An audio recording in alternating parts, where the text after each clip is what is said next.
ادبستان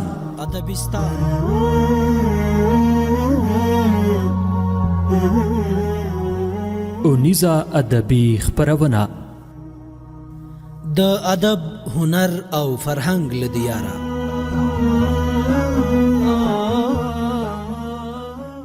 په دې خپرونه کې پر ادبي موضوعاتو سربیره مقالې، سپوږمۍ اصلي رنګ طلایی دی او نه اوبه په اوړي سړیږي او په ژمي تودیږي. لنډې کیسې په دربار کې له پخوا لا ډیر سیاست پوهان وو، نو نوموړی د آسونو د ډیکلومې اوښکې مې راوري په لمن کې وړم به یار لره دا ستوري ترنم او اونیز ادبي جریانونه درته خپروو. کې جسمر کړه ویل زړه سرا ډیر شو کنا د حسن ادبي بهیر داناسته د هغه خدای بخلی شهید. دا خپرونه هر چهارشنبه د سهار په 9:30 له حریت رادیو څخه اوریدلی شئ. ادبستان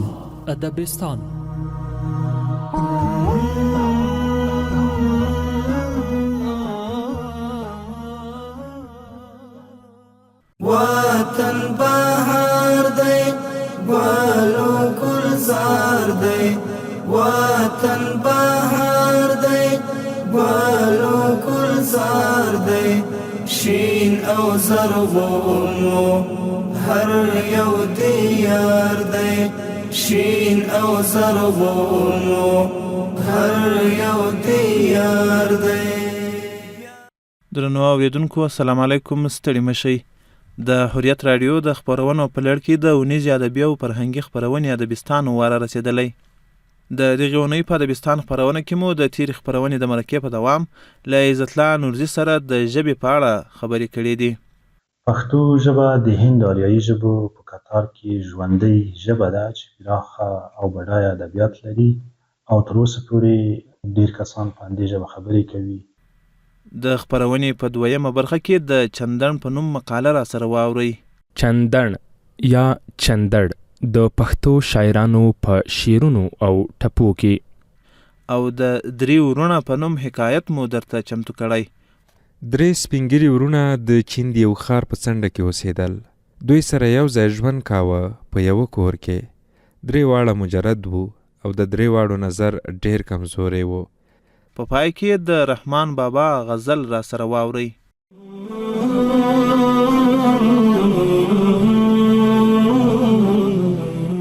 هغه چارې چې موقوفې په تقدیر دي، کړی یې نشي په محنت په مشقت څوک.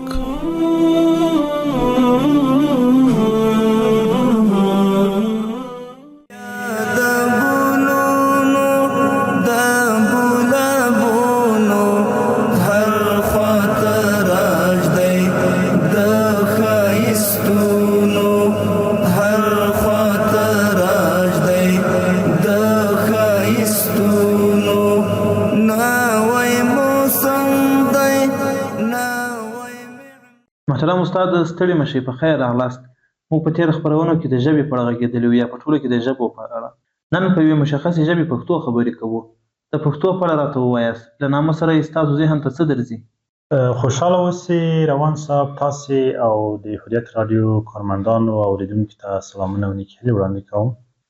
پښتو د افغانستان ملي او رسمي ژبه ده چې د افغانستان زیاتره وګړي په همدې ژبه خبرې کوي. پښتو ژبه د هند آریایي ژبو په کتار کې ژوندۍ ژبه ده چې پراخه او بډایه ادبیات لري او تر اوسه پورې ډېر کسان په همدې ژبه خبرې کوي. پښتو د ژبو په منځ کې یو قرارداد هم ده، یو ټولنیزه پدیده هم ده چې موږ ګڼ خلک په تړلي یو، یا که ووایو یو نرخ او قانون هم دی. بالکل پښتو ژبه د دې ترمنځ چې انسانان د دې په مرسته افهام او تفهیم کوي، د خلکو ترمنځ یو ټولنیز قرارداد دی. ډېر د همدغې ژبې اورېدونکي او ویونکي چې دي په همدې باندې ډېرې فیصلې کوي، مرکې ورباندې کوي، جرګې ورباندې کوي، د لمنځ یې نرخونه معلوم دي. همدغه ژبه ده چې د دوی فرهنګ، د دوی هغه ټولنیز سیستم یې ساتلی دی. یعنې ډېر وخت د دوی د عنعناتو، د دوی د فرهنګ، د دوی د اسلامیت د ټولو شیانو سره همدغه ژبه تړاو لري چې همدوی یې ساتلي دي او په همدغه باندې فیصله کوي. پښتو ژبه یو نرخ او قانون هم دی. دا مسؤلیت یوازې پښتو ته ور په غاړه ده او که نه نورو ژبو هم دا مسؤلیت په غاړه اخیستی؟ تر ډېره حده دغه نرخونه او دغه فرهنګ چې ژبو خپل کړی، زه تر ډېره حده فکر کوم چې پښتو ډېر خاص کړی دی. یعنې کله چې د دوی ترمنځ کومه لانجه رسي یا کومه خوښي رسي یا هغه ټولنیز قرارداد چې د دوی ترمنځ موجود دی، دوی چې د هغو پښه اړوي بیا وایي چې پښتو دا نه ایجابوي. یعنې په نورو فرهنګونو کې شاید دا موضوع ډېر مطرح دی. یعنې د پښتو ژبې یو مسؤلیت د نورو ژبو په نسبت دا ډېر دی چې یو قانون ورله غاړې دی. قانون دی، یعنې پښتو ژبه یو قانون دی. دا قانون دوی خپل کړی دی. ډېره مننه. په دغه مرکه کې د ژبې د افهام او تفهیم په اړه غږېږو. تاسو په تاریخ کې هندو اریایي کورنۍ یاده کړه. په هغې کورنۍ به وروسته خبرې کوو. پښتو له تاریخي پلوه که څه هم ټاکلی حد او نیټه به نه لري، خو په نسبي ډول دا له کومه وخته راپیلېږي؟ پښتو ژبه یو ګړنۍ ژبه ده چې د هغې ټاکلی تاریخ نامعلوم دی، ځکه چې د هغې په اړه معلومات کره نه وي چې دغه ژبه له کومه وخته پیل شوې ده یا اورېدونکي ویونکي چې د هغه څوک چې په دې ژبه باندې خبرې کوي له کومه وخته یې د ژبه پیل کړي. او لیکنۍ ژبه چې ده د هغې ټاکلی تاریخ که څه هم نه معلومېږي، خو د متونو پر اساس باندې وخت ټاکل کېدلی شي.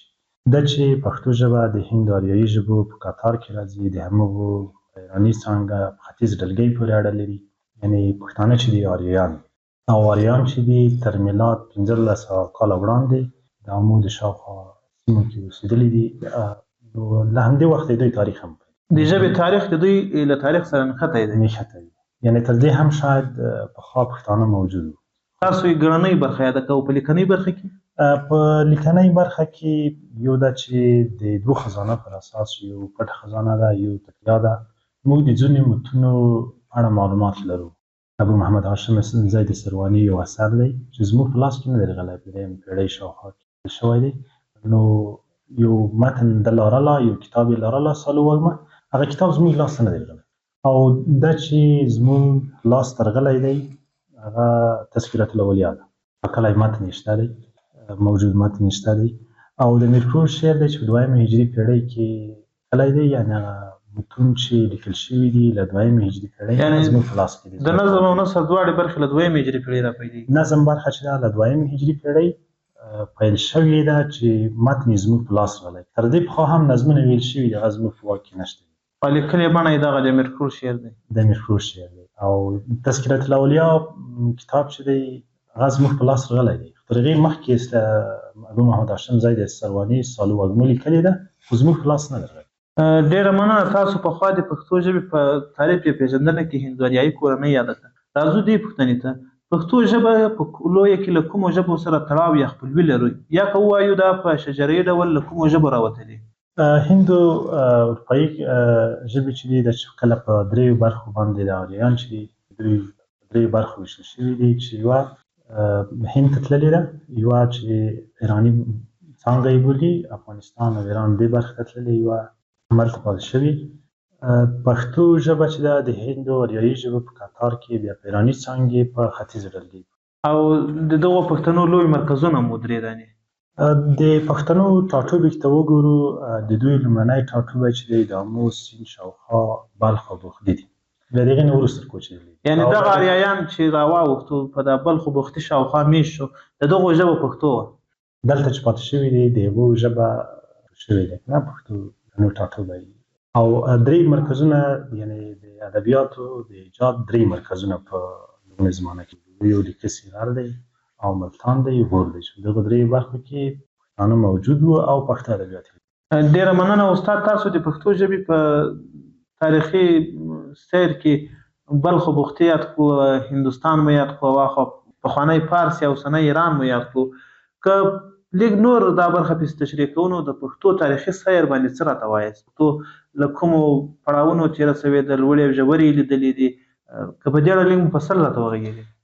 پښتو ژبه یعنې که موږ متونو ته یې وګورو، د متونو پر اساس یا د ادبیاتو پر اساس باندې د ژبه چې پیل شوې ده، ادبیات یې ایجاد کړي دي. ادبیات په 3 مرکزونو کې ایجاد، په لږ کم تفاوت باندې د هغې نه وروسته بیا نثر هم پیلېږي، که نه مسجع نثر. هغه پخوا چې کوم متن دی د هغې متن سره متفاوت دی، دویمه دغه ویل کېږي. بالاخره نثر هم د خوشحال په زمانه کې یو څه ساده کېږي، روان کېږي، بالاخره معاصره دوره پیلېږي. بیخي د نثر شکل هر څه بدلون کوي. هغه ژبه اوس اوسنۍ ژبه او پخوانۍ پښتو چې ده هغه په جمله‌یي شکل او په ګرامري شکل باندې بیخي متفاوته ده. یعنې که د پښتو په تاریخي سیر غږیږو موږ یوازې په لیکنۍ بڼه خبرې کولی سو، په ګرانۍ بڼه چې تر لیکنۍ پخوا وه څه نه سو ویلی چې څنګه وه؟ په ګړنۍ شاید ډېر څه ونه شو ویلی، ځکه چې د هغو متون زموږ په واک کې نشته دي، نه داسې کوم ثبت شوي شیان زموږ سره شته دي. خو یعنې کومه لرغونې دوره چې ده په هغې کې چې کوم اثار ثبت شوي دي هغه له اوسنۍ ژبې سره یو څه متفاوت دي. مثلا د پټې خزانې متن یا هغه متون چې په هغې کې خوندي شوي دي د اوسنۍ پښتو سره یې ګورو متفاوت دي. مثلا تذکرة الاولیاء متن چې د اوسنۍ پښتو سره ګورو متفاوت دی. مضاف الیه د ګرامر په اساس باندې د اوسنۍ زمانې سره متفاوت دی، یا صفت او موصوف ترمنځ اړیکه چې متفاوته ده. یعنې ګرامر په برخه کې توپیرونه لري. موږ تاسو د پښتو ادبیاتو درې مرکزونه یاد کړو. زموږ په ننني بحث کې تر ډېره پورې د تاریخي اړخ بارز دی، نو په تاریخ کې ځای او سیمه مهمه ده. راځو د پښتو ژبې د ویونکو یا پښتنو اصلي ټاټوبي په اړه راته ووایاست. د پښتنو اصلي ټاټوبي کوم دي؟ د پښتنو اصلي ټاټوبی خو بلخ وبوختي شو. د هغې نه چې کوچېدلي دي همداسې افغانستان دی. یعنې افغانستان د دوی د ایراني څانګه ژبې چې د آریایي نه جدا کي فارس ته تللي، ایران ته تللي او په افغانستان کې. نو د پښتو ژبې اصلي ټاټوبی هم د افغانستان دی او پښتانه چې نورې هېوادونو ته یې مهاجرت په افغانستان کې یا په لوی افغانستان کې په مشخصه ډول پکتیا او خیبر او کسي غره تر ایران ته د فارس سیمو پورې او تر دې ځایه پورې رسېدلي دي. مرکزي سیمه کې اړولي دي، په افغانستان مرکزي ویل کې شته. استاد محترم، په پښتني سیمه یا که ووایو دا پښتو ژبه چې اوږد تاریخ لري، په دې سیمه ګڼې جګړې سوي، تړاکونه تېر سوي، بیا دربارونه هم پرې جوړ سوي دي. خو تر ډېره پورې په پښتنو سیمو چې کوم دربارونه جوړ سوي درباري ژبه پښتو نه وه. یا که ووایم د ډېرو پښتنو امپراتورانو پښتنو پاچاهانو په دربارونو کې هم د پښتو ژبې په ځای نورې ژبې کارېدلې، یا که ووایم درباري ژبې یې نورې وې. د دې علت څه و؟ یو خو دا چې هغه واکمني او په دربار کې ژبه فارسي پاتې شوې وه، د هغو دپاره لیکدود موجود وه. هغه درباري ژبه ځکه فارسي پاتې شوې وه. بیا چې کله محمود غزنوي فوت، نو بل له هغې ژبې ته یو ډول تصوفي کتنه هم کېده. په ډېر حده پښتو ته په لرغونو دورو کې چې ډېر کار کړی دی هغه ملا نه ورته، او دغه کتابونه هم چې لیکل شوي دي دیني لیکل شوي دي، نو هغه د دربار ژبه هم فارسي پاتې شوې وه. هغه یو ډول مذهبي او تصوفي فکر هم فارسي ژبې ته کېده. نو پښتو ژبه ده چې په لرغونو وختو کې لیکدود نه لاره، یو ډول ګوښه پاتې شوې. ډېره مننه. او دا یوه خورا مهمه موضوع ده چې دیني عالمانو یا په عامه اصطلاح ملایانو پښتو ژبې ته څومره کار کړی ده، په پښتو ادبیاتو کې خورا غوښنه برخه لري. که وخت وي انشاءالله په دې به یوه بېله مرکه کوو. اوس راځو د پښتو د ساتنې او پرمختګ لپاره کوم ګامونه اوچتېدای شي؟ د پښتو ژبې د ساتنې لپاره دا چې پښتو ژبه عامه شي او وساتل شي، د خلکو په خولو کې پاتې شي، هغه لومړی د استعمار ختمېدل دي، چې د نورو ژبو د استعمار لاندې رانه شي. کله چې ژبه د نورو ژبو د استعمار لاندې راغله، ورو ورو ژبه ختمېږي، له منځه ځي. او د استعمار د ختمېدو لاملونه دا دي چې ژبه د ټکنالوژۍ ژبه شي. د اوس مثلا چټ جي پي ټي دی یا نورې ټکنالوژیکي شیان دي چې په هغو کې پښتو ژبه وکارول شي، او څنګه چې نورې ژبې ورته اضافه کړي، پښتو ژبه هم د هغو ژبو سیاله شي، په هماغه ډول کار ورته وشي، د نصاب ژبه شي. او پښتو ژبه د نصاب ژبه ده، ځکه یې ډېر ځان ساتلی دی. یعنې هغه ځانګړنې چې د هرې ژبې په پرمختګ کې رول لري، د پښتو ژبې پرمختګ هم په هماغه فورمول مخکې تللی شي. په هماغه فورمول مخکې تللی شي. ډېره مننه. د پښتو ژبې اوسنی موقف څه ده؟ تاسو پخوا د پښتو ژبې په تاریخي سیر راته وغږېداست، اوسنی موقف یې څنګه ارزوئ؟ اوسنی موقف یې ښه دی. پښتو ژبه د افغانستان ټول هغه کسان چې پښتانه دي پښتو ژبه باندې خبرې کوي، د نصاب ژبه یې ده، نصاب یې پښتو شته دی، لیکدود لري.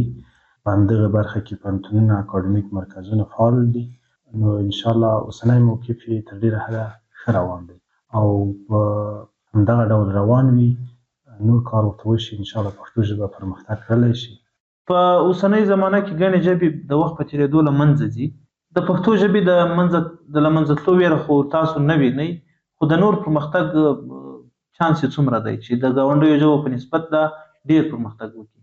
پښتو ژبه دا چې پرمختګ وشي او پرمختګ وکړه، ژبپوهنیز مرکزونه باید ایجاد شي چې یوای کې پښتو ژبه په ځانګړي ډول وکاروي او نصاب خو اوس پښتو ژبه دی، د هغې ترڅنګ د پښتو ژبې لپاره خاص قاموسونه جوړ شي، د پښتو ژبې ټول اډیټار غونډه شي، په مایکروسافټ کې د سپیلچکر وکارول شي. یو ستونزه همدغه ده چې پښتانه یې لري لیکل نشي کولی، چې دوی د پښتو ژبې لپاره یو خاص سپیلچکر نه دی. مایکروسافټ کې لیکنه کوم له تېروتنو سره مخ کېږي او ټوله ګړدودي پانګه یې ټوله شي، هم به د ژبې د ذخیرې لپاره استفاده ورځنې وشي او هم کله چې دوی ته د نورو ژبو نه لغتونه رسي د هغې د بډایهوالي د هغې د نومونې لپاره هم استفاده کوي. نو که پښتو ژبې ته دغه کارونه وشي، دوی پانګه ټوله راغونډه شي، ګړدودي یووالی راشي، هغه ګړدودي رنګارنګۍ له منځه یوړل شي، نو انشاءالله پښتو په یو ډېر ښه موقف کې. تاسو ګړدودونه یاد کړو، زموږ د نن مرکې وخت پای ته رسېدونکی دی. په راتلونکي خپرونه کې به انشاءالله موږ تاسو په ګړدود یو مرکه ثبتوو، اورېدونکو ته به د ګړدود په اړه معلومات ورکوو. درنو اورېدونکو، د پوهنتون استاد ښاغلی عزتالله نورزی و چې د پښتو ژبې په اړه راته غږېده. استاده ډېره مننه، کور مو ودان. مننه، خوشحاله اوسئ. دښتونه و میوندونه سنګر سنګر و دارې او غرونه سنګر سنګر و دارې او غرونه دلته مات کړو هر د چندن نوم به مو ډېر اورېدلی وي، ښایي تر ډېره مو په لنډیو او شعرونو کې اورېدلی وي. ورځو او د چندن په نوم مقاله اورو.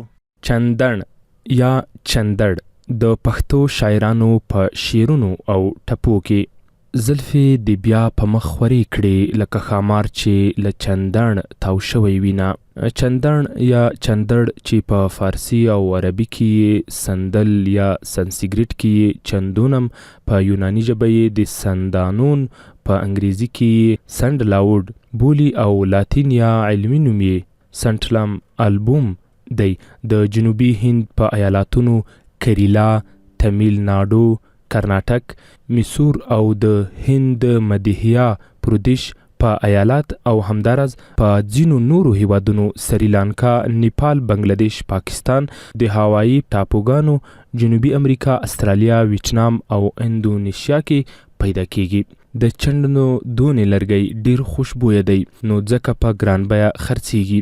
هندوان، بودایان، زردشتیان یې په خپلو عبادت ځایونو کې خوشبویۍ لپاره کاروي او د هندوانو د ډیرو مندرونو دروازې د چندنو د خوشبویه لرګي نه جوړیږي. شتمن هندوان چې کله خپل مړی سوځوي نو د نورو لرګیو سره چندنو یو لرګی هم ورسره ږدي. همداراز هندوانې ښځې د چندړو د لرګي پوډر له سیندرو سره ګډوي او د تندي سرخال پرې لګوي. د چندڼو لرګی ډیر غوړ لري او څومره چې دغه ونه زړه شي نو د لرګي خوشبویي هم نوره زیاته شي. د چندڼو ونه ډیر عمر لري او په کوم ځای کې چې د چندڼو ونه شنه شوي وي هلته نور بوټي او ونې نه زرغونیږي، ښایي دا به د دې ونې د خوشبویۍ له کبله وي. همداراز د چندڼو د لرګیو د غوړیو نه صابون، عطر، شربتونه او دواګانې هم جوړیږي. ما په هند کې لیدلی چې د همدرد په درملتونونو کې یې شربتونه خرڅیږي او سندل شربت ورته وایي. ویل کیږي چې د چندڼو د ونې نه چې کومه دوایي جوړیږي هغه د اعصابو لپاره ډیره ښه وي او اعصاب آرامه کوي. د مخ د پوستکي د ښکلا لپاره هم د چندڼو غوړي کارول کیږي. همداراز لال چندڼ یا سره چندڼ د هندوانو د هولي په جشن کې په رنګونو کې کارول کیږي. د چندڼو د لرګي نه ربابونه هم جوړیږي. د چندڼو د ونې په اړوند ویل کیږي چې د مارانو دغه ونه ډیره خوښه ده او تل دې ونې ته ورځي او ورنه تاویږي. په هندي طب کې د دې لرګي د پرادې یا د پودړیا چورنه د مار چیچلي ټپونو علاج هم کیږي. د چندڼو د ونې په اړه زموږ د پښتو ډیرو شاعرانو شعرونه ویلي دي چې زه به د دغو پښتو شاعرانو ځینې بیتونه چې د چندڼو په اړه یې ویلي دي ستاسو سره شریک کړم. رحمان بابا وایي که مونده شي خوشخویي په خوشبویۍ پروت به نه وو په چندڼ باندې ماران چې دا هسې لاس په لاس دنیا پرېښودې د وطن ونې چندڼ اگر دی خاورې یې واړه مشک او عنبر دي. د کندهار صوفي شاعر ملا محمد حسن اخوند بیا وایي چې چندن لره ورځې خپل سر به بایلي د اپها مارانو ځای د چندن سیوری. د خوشحال بابا ورور فقیر جمیل بیگ د کاکا صاحب شیخ رحمکار په قبر کې د خخولو په وخت کې دا بیت ویلی و او د چندن بللی و، ځکه وایي په بوی د ټول عالم خوشبو شو اصلي چندنه پتا پریوتل ګردونه. پیر محمد کاروان د چندنو په اړه داسې وایي چې له هنده یې وږمې د چندن راوړې، چې له هنده یې وږمې د چندن راوړې، د پښتون د توتی مات هغه وزر دی. په پښتو لنډیو ټپو کې هم د چندنو یادونه شوې ده. ټول ارزښتونه نور به محفوظ وي زموږ سرحدونه، نور به محفوظ وي زموږ سرحدونه په خپل وطن. اوس هم د درې ورونو په نوم حکایت را سره واورئ. درې ورونه. درې سپینګیري ورونه د چین د یو ښار په څنډه کې اوسېدل. دوی سره یو ځای ژوند کاوه په یوه کور کې. درې واړه مجرد وو او د درې واړو نظر ډېر کمزوری و. یوه ورځ کشري ورور وویل چې مالی چارې به زه په غاړه واخلم، ځکه د مشري ورور سترګې ډېرې ضعیفې شوي دي، پیسې سمې نه سره پیژني، خلک یې تیر باسي. منځوي ورور چې دا خبره واورېده په شونډو کې یې وموسل، ویې ویل تاسې که د مالي چارو په رښتیا غم کوئ ما ته یې راوسپارئ، ځکه زما نظر تر تاسې دواړو بهتره دی. مشر ورور وویل دا نو نه ده معلومه چې د چا سترګې په رښتیا کمزورې دي، راځئ دغه لانجه په سمه طریقه واره کړو. ما سهار واورېدل چې نن مازدیګر د سمیې لپاره لوحه لګوي، سبا به ورشو او به ګورو که هر چا لوحه سمه ولوسته هغه ته به مالي چارې وسپارو. دا بې ځایه بحثونه په کار نه دي، اوس به د غرمې خوب وکړو. په دې خبره سره سلا شول چې څنګه نور دوه پرېوتل. مشر ورور غلی پاڅېد، سمیې ته ولاړ او هلته یې له راهبه پوښتنه وکړه ما اورېدلې چې نن مازدیګر تاسې د سمیې د دروازې په سر یوه لوحه لګوئ، هلته به څه ورباندې لیکلي وي؟ راهب وویل هو لوحه لګوو، په هغې به د کنفوسیوس دا خبره لیکل شوې وي چې هر وخت صادق اوسه. مشر ورور ورته وویل خدای دې اجرونه درکړي، دا خو مو بهترینه خبره انتخاب کړې ده او لاړ. شیبه نیمه پس منځوي ورور له نورو دوو پټ ځان سمیې ته ورساوه او له راهبه یې همدا پوښتنه وکړه. راهب وویل عجیبه ده، هر څوک غواړي په لوحه خبر شي، په لوحه باندې لیکلی دي چې هر وخت صادق اوسه. منځوي ورور وویل ډېره ستره خبره ده، سلامت اوسئ. رښتیا د دې جملې شاوخوا مو څه ګلونه یا بل سنګار په نظر کې نیولی دی؟ راهب وویل د جملې شاوخوا ګلداره خاشیه ده. منځوی ورور خوشحاله ولاړ او لږ وروسته کشری ورور را پیدا شو. راهب ته یې وویل راته ویلی شي چې د لوحې په منځ کې به څه لیکلي وي؟ د راهب شونډې مسکی شوې، ویې ویل هر وخت صادق اوسه. بله پوښتنه یې د لوحې د چارچاپیر په باره کې وه چې راهب د ګلداره خاشي ورته وویل، او بله پوښتنه یې دا وکړه آیا د کنفوسیوس له خبرې پرته بل کوم ټکی، کوم توری، کومه کلمه په لوحه کې شته؟ راهب ورته وویل یوازې د لوحې په لاندینۍ برخه کې د وانګلي نوم لیکلی دی، هغه څوک چې د لوحې پیسې ورکړي دي. کشري ورور له راهبه مننه وکړه چې د کنفوسیوس ډېره فلسفي خبره انتخاب کړې ده او کور ته خوشحاله ستون شو. په سبا سهار درې سره ورونه سمیې ته ولاړل. دوی چې د دروازې مخې ته ودرېدل، مشر ورور پاس وکتل، ویې ویل ما ته خو دا خط سم واضح ښکاري، دلته یې لیکلي دي چې هر وخت صادق اوسه. منځوي ورور وویل ما فکر نه کاوه چې ته به دومره شی هم ولولې، واقعا سم دی ولوست، خو نور څه وینې؟ نور څه شی؟ د خاشیې په باره کې څه وایې؟ خاشیه؟ کومه خاشیه؟ د جملې شاوخوا ګلداره خاشیه ده، زه شکر هغه هم وینم. کشري ورور آفرین ورکړ او زیاته یې کړه زه پکې نور څه هم وینم، تاسې لیدلی شئ؟ هغه نور دوه غلي پاتې شول او کشري ورور په فخر سره وویل لاندې په کونج کې لیکلي دي چې وانګلي هغه څوک چې د لوحې پیسې ورکړي دي. دغه وخت راهب چې وړ ماسپښین یې دوی درې واړه لیدلي وو راووت. راهب وویل وبخئ، تاسې به د لوحې لیدلو ته راغلي یاست، هغه یې متاسفانه مازدیګر را نه وړه، نن به تر غرمې را ورسیږي. بیا د ګلشن مو هغه مالیار دی، شین او زرغون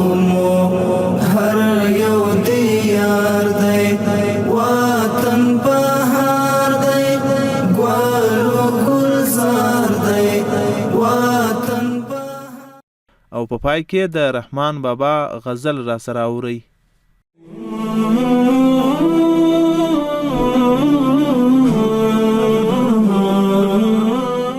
چې علاج کولای نشي د قسمت څوک، ترو به څه وایي و چاته نصیحت څوک.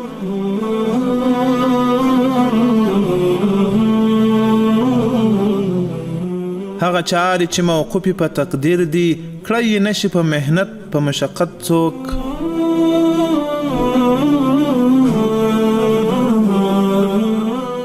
که نظر کا و قضا و هم رضا ته، په هیچا باندې د نکا ملامت څوک.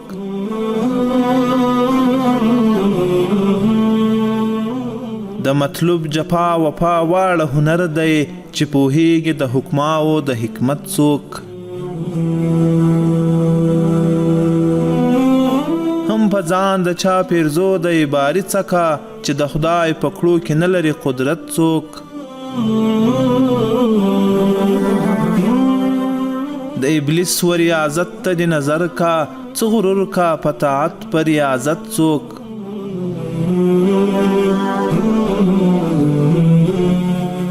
علت لاړ شهادت نه ځي له سړي نه، خدای دې نه کاندي په بده چار عادت څوک.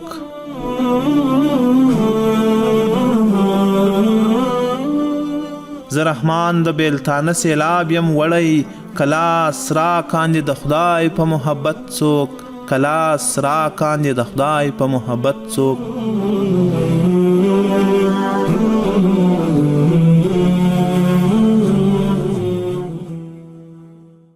درنو اوریدونکو، د دغې اونۍ ادبستان خپرونه پر همدې ځای رانغاړو. تر بلې خپرونې ښې چارې.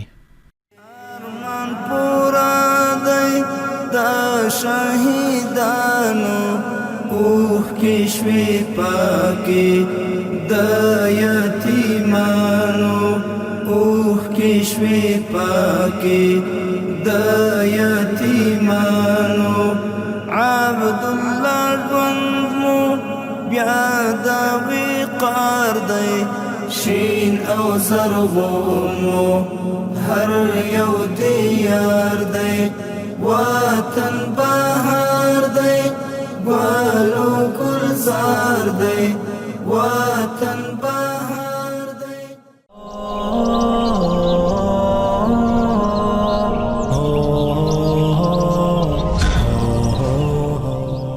ادبستان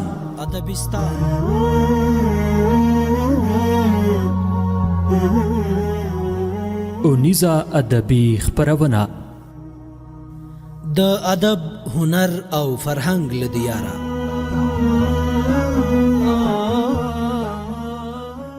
په دې خپرونه کې پر ادبي موضوعاتو سربیره مقالې، د سپوږمۍ اصلي رنګ طلایي دی او نه اوبه په اوړي سړیږي او په ژمي تودیږي. لنډې کیسې. په دربار کې له پخوا لا ډیر سیاست پوهان وو، نو نوموړی د آسونو د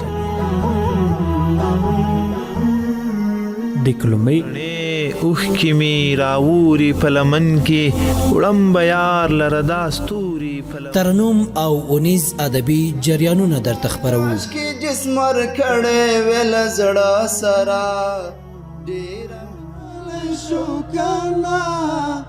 د حسن ادبي بهیر دا ناسته د هغه خدای بخلي شهید. دا خپرونه هر چهارشنبه د سهار په 9:30 له حریت رادیو څخه اوریدلی شئ. ادبستان